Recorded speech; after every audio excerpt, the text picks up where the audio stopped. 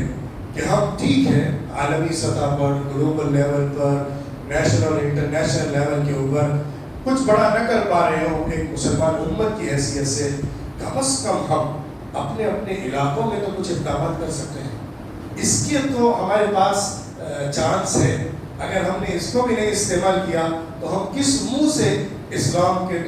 دوبارہ سے دنیا میں آنے اور دنیا کے اندر دوبارہ سے اسلام کے غلبے کی بات کر سکتے ہیں؟ یہ بات صرف کہانی بن جائے گی، حقیقت نہیں ہے۔ اس کے لیے ہمیں کچھ گراؤنڈ ریالٹی کو پڑھنا پڑے گا اور گراس روٹ لیول کے اوپر اپنی سطح کے اعتبار سے، اپنے لیول اور اسکیل کے اعتبار سے کچھ کر دکھانا ہوگا۔ ہمیں اپنے سماج کے اندر آپ طے کریے، جو مسلمان ہوں الگ الگ ایریاز کے